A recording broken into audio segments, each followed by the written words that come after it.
I want to start with a question. Okay. Charles Grassley is 88 years old, right? One of our U.S. senators. He's running for re-election again this year. Okay. Now, any of us at any minute could meet our maker, right? Any of us at any minute could. Keep oil in your lamp. Yeah. Yep.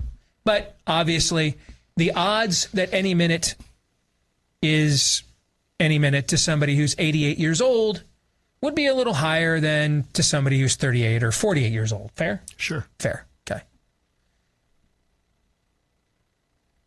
What do you think the odds are that Charles Grassley wants to risk maybe the last thing he ever does as a U.S. Senator before he meets his maker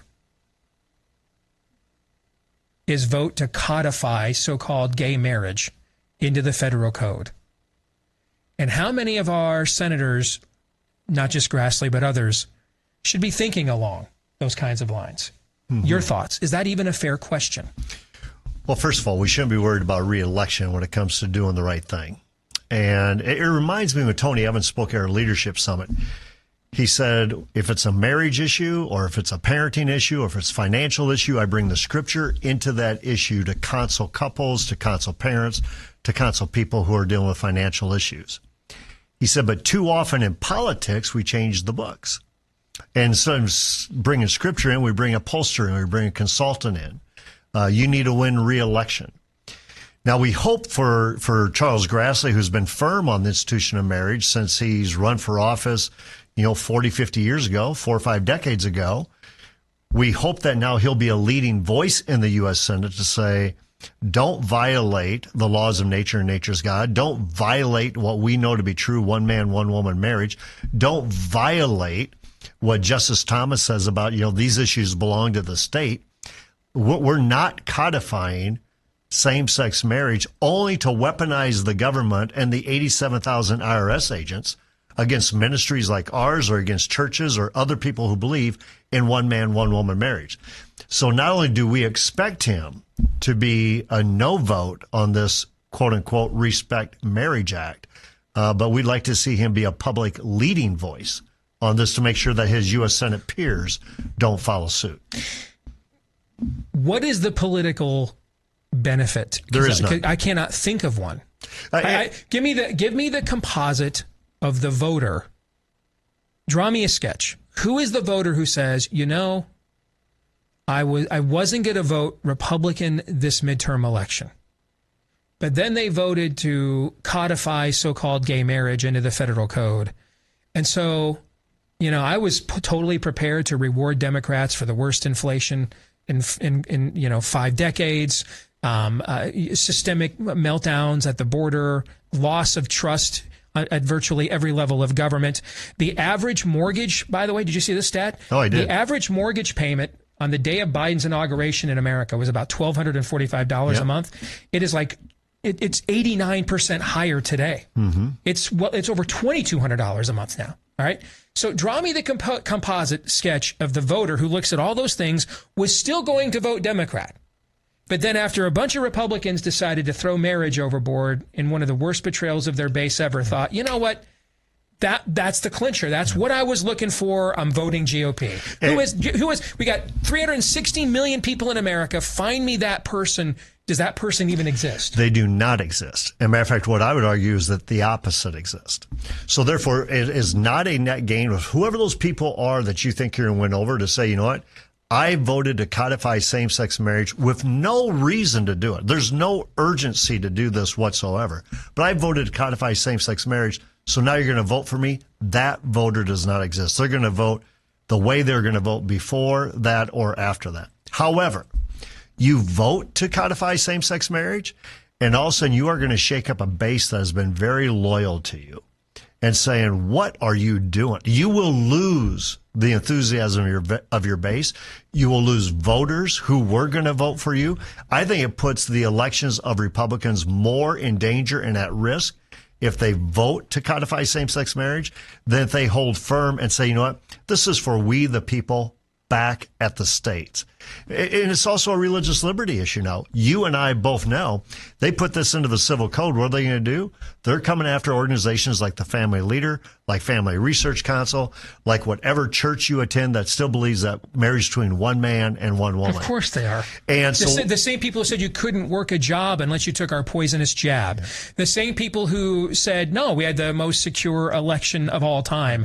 Of course, those exact same people are going to turn around and try to come after organizations, particularly churches, that don't bow the knee. That's what Marxists do. That's what makes this maybe the worst betrayal of all time. It's not even the issue. That's dumb enough and terrible enough on its own. But then they would basically be like a matador in an arena with the bull, just waving a red cape in front of them, and we're defenseless behind them as they charge. And let's take a look, not even at just what Bob thinks or what Steve thinks. Let's take a look at some real results. Loudoun County, Virginia. You have a boy enter a girl's locker room. And what happens in Loudoun County, Virginia? The moms rise up and they defeat the Democrat governor nominee and they elect Governor Youngkin, a state that went for Biden by 10 points. What about the Save Girls Sports issue? That's a 70+% issue where people are going, you got boys now participating in girls' sports? That's all about the erosion of marriage. To what now we go, what's a boy? What's a girl? What restroom do I use? You have a Supreme Court justice, for heaven's sakes, who can't define what a woman is. I can't answer that question. What's a woman? You have every business now under the threat of you have to have all these different restrooms. You have all these gender identity tests, all these pronoun things. It's infiltrating our education system, our business, and now it's going to be a threat to our religious institutions and our churches. This is a no-brainer, and everybody, including Chuck Grassley at 88 years old, should be standing up and saying, let me be very clear on where I stand. And make no bones about it and show that you can carry those Republican peers with you to vote this down. This would be a big betrayal of your base, and I guarantee people will pay for it at the polls. So let's assume that they do it. Game plan out for me and walk through what's the reaction of an organization like yours the rest of the campaign cycle? Well, the big thing, it's not just an organization like ours, it's the base who supports us. How many times have we gone into an election where people have said on our side, Steve, what difference does it make? Mm-hmm. What difference does it make? You start getting your voters to the point of what difference does it make? A congressional seat that you should pick up in Iowa with Zach Nunn over Cindy Axne, you will lose that. A U.S. Senate that should go into Republican majority, it's now going to still be, Schumer and company running the U.S. Senate. They need to think about this, not even long and hard. This is common sense. This is a no-brainer. Those people, they should listen to Senator Langston from Oklahoma. He has done one of the best jobs of game planning this out and explaining this to his U.S. Senate peers. And the only other people they could be listening to are these woke posters. They're saying to get reelected, you need to soften up on these issues. That is not where America's at today. And I don't think it's where Iowa's at today either. Do they just believe in this? I think what they believe in, and this is what we're seeing with, it's not about marriage. I believe in my reelection. That's what I believe in. And you know what? People are sick of that. There is no discernible data point we could point to that would show us that this would actually help them. I literally don't think the voter that wasn't going to vote for them and now will, I literally think that person does not exist on the planet. Oh, I totally agree. So it only can be from the polling companies to say, you have to be able to vote for this. The Democrats are going to use this against you because you stood up for one man, one woman marriage. Stand up for one man, one woman marriage. I hope you do. And I hope you do it because it's biblical, it's a law of nature, it's a law of nature's God, and it's common sense. But even if you can't do that, stand up for it because of the religious liberty implications. You can win that debate against Franken or against any other Senate opponent you have by making it a religious liberty debate. This is a no-brainer. One time I wish I was in the U.S. Senate is right now, so I could expose every one of them for walking away from these issues they said they hold dear. Gentlemen, you have any thoughts? I just can't imagine being an 88-year-old man and having any gray area in this and not being able to die on this hill. It must mean you have a bigger hill to die on, and this guy is clearly trying to pay. Other people can speak for himself, but we're in Iowa. He's trying to pave the way for a legacy. He's not going to fill out he's 88 years old. He's going to try to pass this on to his grandson. This is all very shameful. It's a terrible way to end a career, and it's clearly idolatry of the highest order. But Todd, it's not just an 80-year-old man. I think Joni Ernst is probably a 55-year-old woman.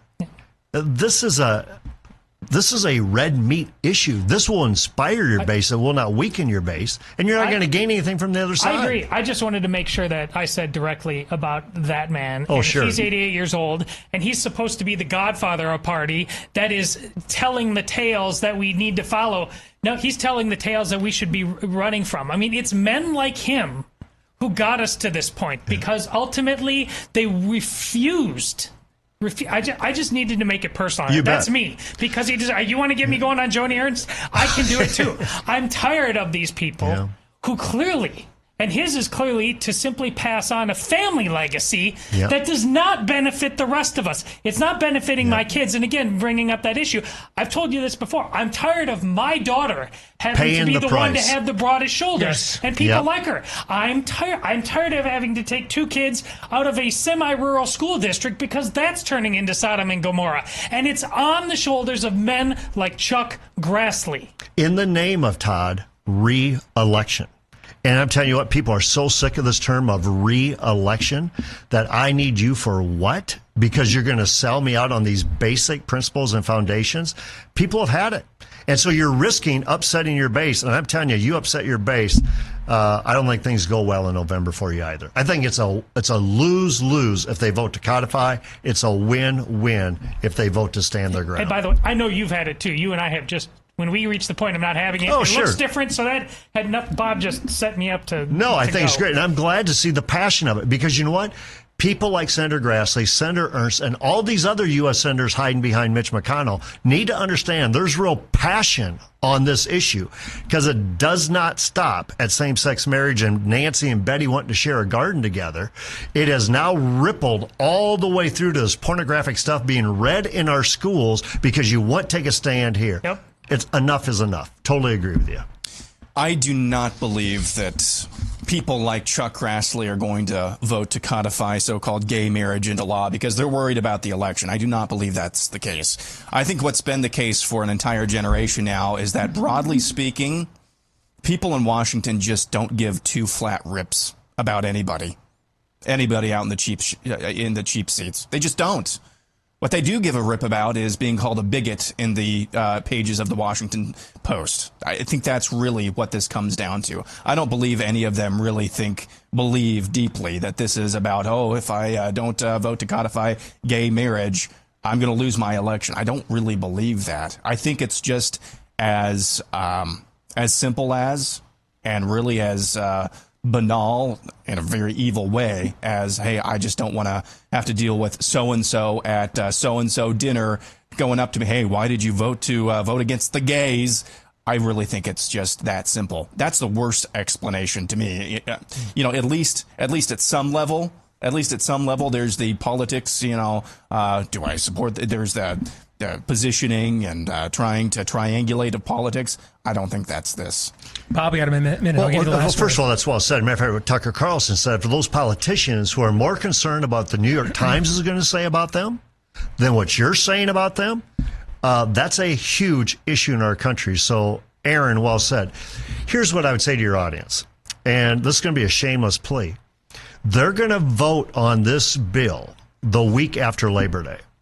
And a lot of them are on recess right now, and it's going to go through Labor Day.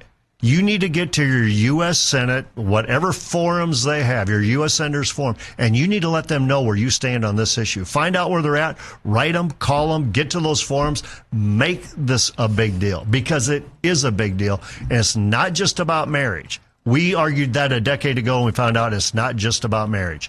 Now they're going to say it's just about marriage again, and what's going to be is weaponizing the federal government against those who believe in God's institution of one man, one woman marriage. That's exactly what they're going to do. That's exactly what is going to happen next. Just like they weaponized the girls' bathroom at your school. Just like they weaponized the voting booth and the drop-off points. Just like they weaponized the voter into a trading post for opioid dealers and human traffickers. Just like they weaponized the womb.